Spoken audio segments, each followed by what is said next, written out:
Hey guys, and welcome to Sammy Scrolls, where I tell you all about some of the best books out there.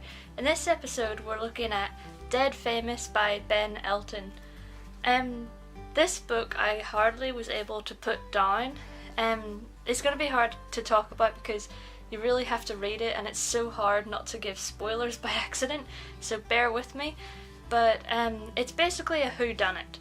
So someone died, someone's obviously the murderer, and you have to try and figure out who it was. But it's quite different from any other sort of whodunit that I've read before. You see on the cover there's fish in a bowl. That's a very clever piece of art for what this book is actually about. So we all know the Big Brother house.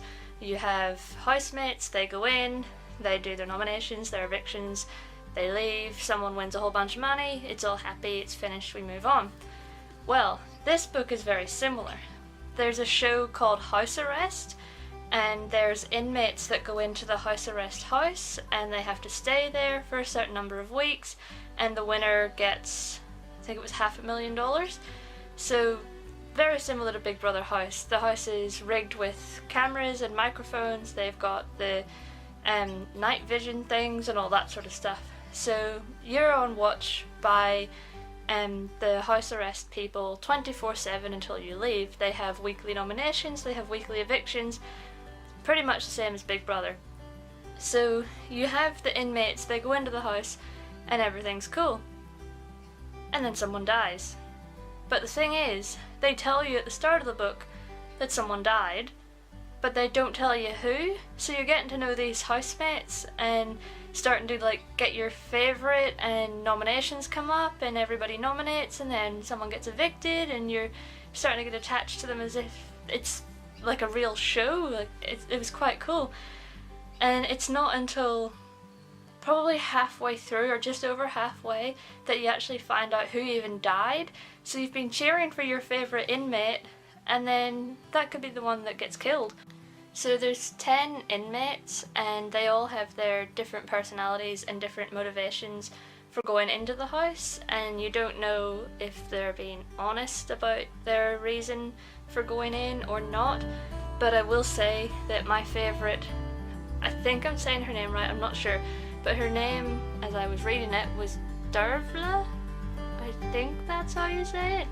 And she's Irish, which kind of is why I was swayed for her to be my favourite.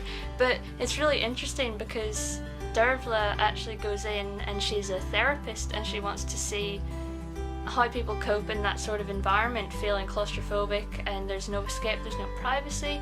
And being a therapist herself, she wanted to see how she coped with it. So it was cool because Dervla and I have very similar interests and sort of similar personalities.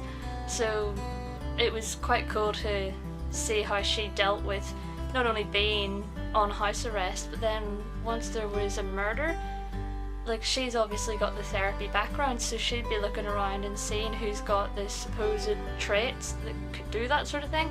And then you have your teeny bopper sort of inmates that are airy fairy and hippy dippy and all that sort of stuff, and you have the aspiring actors, and yeah, it's a whole bunch of personalities that I'm sure if you watched the different countries' Big Brothers, you'd find people that are just like this, so they feel like real people, and when someone dies it feels like a real loss. But I think that's all I'm gonna say on it because I really don't want to spoil it.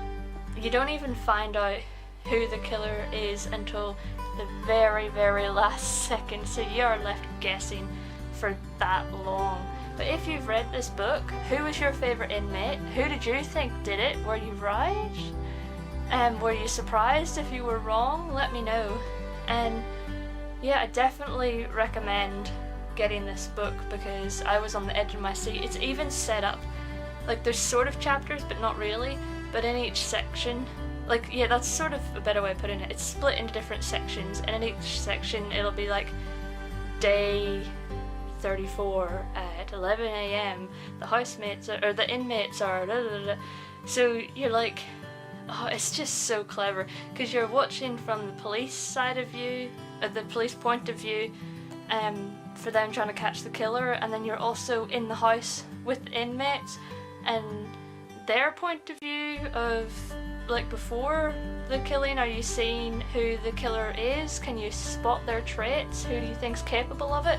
So it's really, really fascinating. Definitely, if you can get your hands on this, I highly recommend it. But thank you so much for watching. If you have any recommendations or you've read this book or anything like that, you know, come chat to me, I'd love to hear. But thank you so much for watching. Take care till I see you next time. Bye!